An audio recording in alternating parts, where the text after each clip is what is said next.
2025 में बढ़ेगी मजदूरों की सैलरी। नमस्कार, स्वागत है आपका हमारे चैनल यूए खबर पर। अगर आपने अभी तक अरब टाइम्स ऐप नहीं डाउनलोड किया है तो फटाफट कर लीजिए। बता दें, डाउनलोड करने के लिए आपको ज़्यादा कुछ नहीं करना है, जाना है प्ले स्टोर पर, सर्च करना है अरब टाइम्स ऐप, वहाँ पर आपको ऐप दिख जाएगा, आप उसे डाउनलोड कर सकते हो। So download now. यूएई में एक सर्वे रिपोर्ट के मुताबिक बताया गया है कि जो लोग यूएई में वर्कर्स हैं या यूएई में वर्क वीज़ा होल्डर हैं, वो लोग सेम जॉब में रहें या जॉब चेंज करें, उनकी सैलरी बढ़ाई जाएगी। इसका कारण साफ बताया गया है कि कॉस्ट ऑफ लिविंग बढ़ने के कारण 20 से 30% पर कॉस्ट ऑफ लिविंग के अंत में बढ़ा है और 2025 में भी सेम रहेगा। कॉस्ट ऑफ लिविंग यूएई के अंदर बढ़ता हुआ देखा गया है।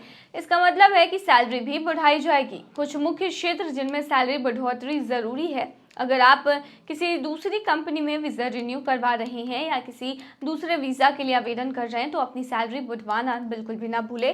ज़्यादातर कंपनियां ऐसा कर रही हैं कि कुछ ऐसे क्षेत्र भी बताए गए हैं जिनमें सैलरी सबकी बढ़ाई जा रही है, जैसे finance sector, marketing sector, hospitality sector, legal sector, engineering sector. तो इन सारे सेक्टर्स में सैलरी बढ़ रही है। ये कुछ 5 सेक्टर्स हैं जिनमें सैलरी 20 से 25% तक बढ़ सकती है। जी हाँ, 20 से 25% तक सैलरी हाइक संभव है इसमें।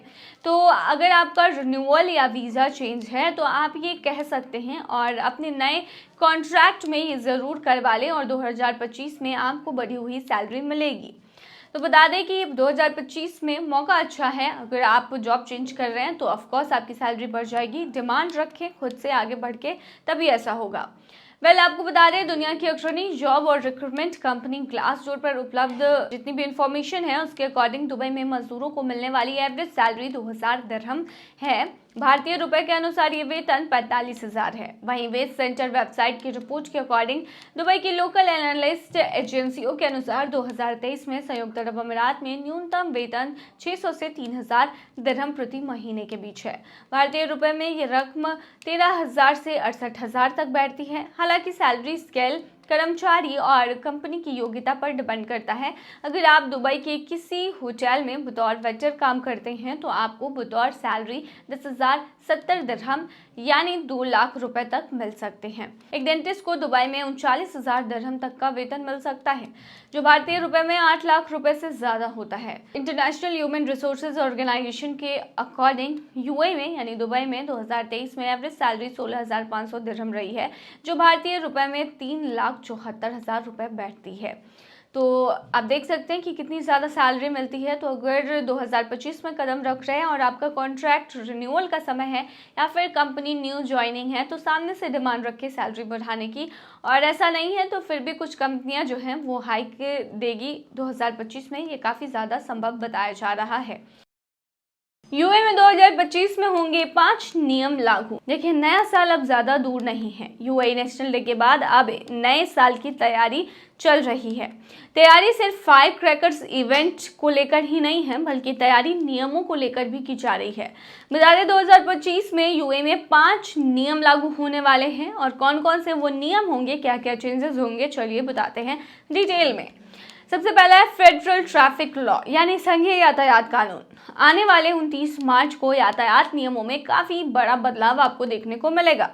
यातायात नियमों पर एक नया संघीय डिक्री कानून लागू होगा, जिसमें ड्राइवरों की जो न्यूनतम आयु सीमा है गाड़ी चलाने के लिए वो घटाकर 17 साल कर दी जाएगी। इसके अलावा देश बहुत अधिक शोर मचाने वाले गाड़ियों को चलाने पर भी प्रतिबंध लगा देगा और खतरे या दुर्घटनाओं को रोकने के अलावा शहरों के भीतर कार के हॉर्न के यूज को भी पूरी तरह से बंद कर देगा। नए नियम पैदल चलने वालों पर भी लगाया जाएगा। बता दें कि पैदल चलने वाले 80 किलोमीटर प्रति घंटे से अधिक स्पीड जिस भी सड़क पे गाड़ियां चलती हैं उसे प्रवासी रोड क्रॉस नहीं कर सकते हैं। अगर करते हुए पाए जाते हैं तो इसके लिए उन पर कार्रवाई की जाएगी। अधिकारियों ने स्पष्ट किया है कि जो लोग इसका पालन नहीं करेंगे वे किसी भी नागरिक या आपराधिक दायित्व का वहन करेंगे, यानी कि उन पर जुर्माना लगाया जा सकता है। अगली चीज है न्यूट्रिशन ग्रेडिंग सिस्टम। 1 जून से अबू धाबी में क्वालिटी कंट्रोल और स्वास्थ्य अधिकारियों द्वारा शुरू की गई नई लेबलिंग प्रणाली के हिस्से के रूप में 5 खाद्य पदार्थों पर मैंडेटरी न्यूट्रिशन ग्रेडिंग सिस्टम लगाए जाने वाले हैं। न्यूट्रीमार्क के बिना सुपरमार्केट की अलमारियों में अगर कोई प्रोडक्ट पाया जाता है जो किसी खाद्य पदार्थ की पोषण सामग्री को ग्रेड करते हैं तो वो वापस ले लिए जाएंगे और संबंधित पक्षों पर जुर्माना भी लगाया जाएगा। अगली चीज है मैंडेटरी वुमेन रिप्रेजेंटेशन। बता दें, यूएई अर्थव्यवस्था मंत्रालय के एक निर्णय में ये कहा गया है कि 1 जनवरी से प्राइवेट संयुक्त स्टॉक कंपनियों के निदेशक मंडल में महिलाओं के रिप्रेजेंटेटिव भी होने चाहिए। ये निर्णय के अनुसार वर्तमान में बोर्ड के कार्यकाल की समाप्ति के बाद महिला के लिए कम से कम 1 सीट रिजर्व होनी चाहिए। निर्णय का उद्देश्य निजी संयुक्त स्टॉक कंपनियों के निदेशक मंडल में महिलाओं की उपस्थिति और प्रतिनिधित्व का विस्तार करना है। अगला जो नियम है वो होगा pre material genetic testing mandatory. Abu Dhabi स्वास्थ्य विभाग के अनुसार 1 जनवरी से शादी करने की योजना बना रहे सभी अमीराती नागरिकों के लिए शादी से पहले जांच का एक अनिवार्य हिस्सा जेनेटिक टेस्टिंग होगा।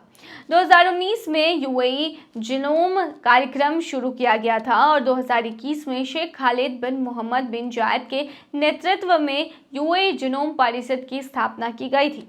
अबू धाबी के स्वास्थ्य विभाग की अवर सचिव डॉक्टर नूरा अल गौथी ने कहा कि जनवरी 2025 से शुरू होने वाले देश भर में शादी करने के इच्छुक सभी नागरिकों के लिए शादी से पहले जांच कार्यक्रम का एक अनिवार्य हिस्सा जेनेटिक टेस्टिंग होगा।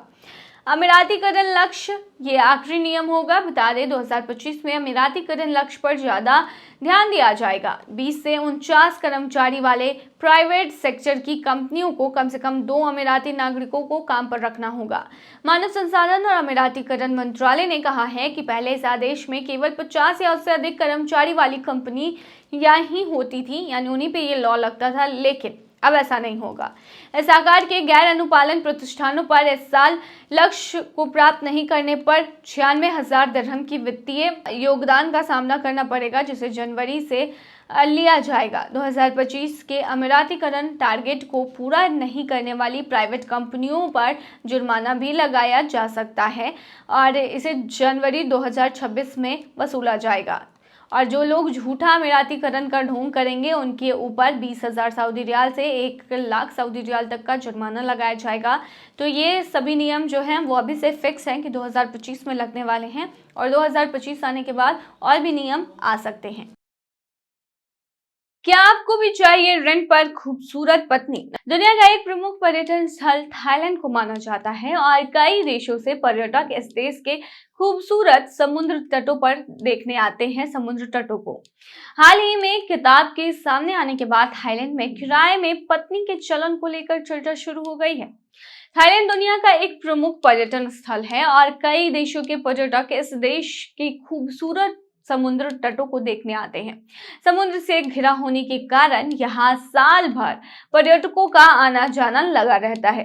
पर्यटन से इस देश में अच्छी खासी कमाई हो जाती है, जो कि यहाँ का प्रमुख जरिया भी है और लोगों की आजीविका भी काफी हद तक इससे जुड़ी हुई है।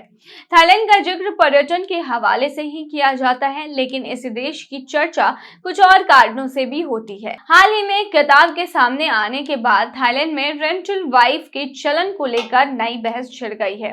इस अजीब चलन के रूट्स थाईलैंड के पटाया की परंपराओं में है। दरअसल यहाँ के लोग किराए पर बीवी ले सकते हैं। इसे वाइफ ऑन हायर और ब्लैक पर्ल भी कहा जाता है। यह एक तरह का अस्थायी विवाह होता है जिसमें किसी युवती को पैसे देकर कुछ समय के लिए उसे पत्नी बनाया जा सकता है। तय टाइम तक युवती वाइफ के सारे फर्ज अदा करती है। हालांकि यह प्रथा अब एक व्यवसाय का रूप लेती जा रही है।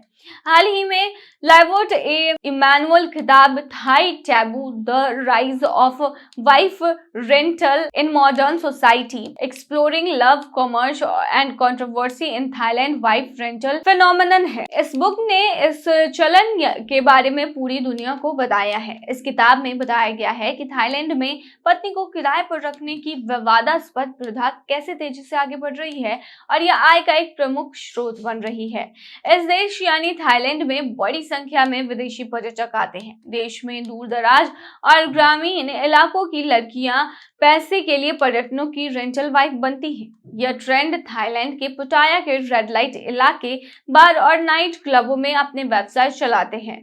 थाईलैंड में यह व्यवसाय के रूप में तेजी से फैलते जा रहे हैं। थाईलैंड में रेंटल वाइफ की विवादास्पद प्रथा है। यह व्यवस्था कोई औपचारिक विवाह नहीं है।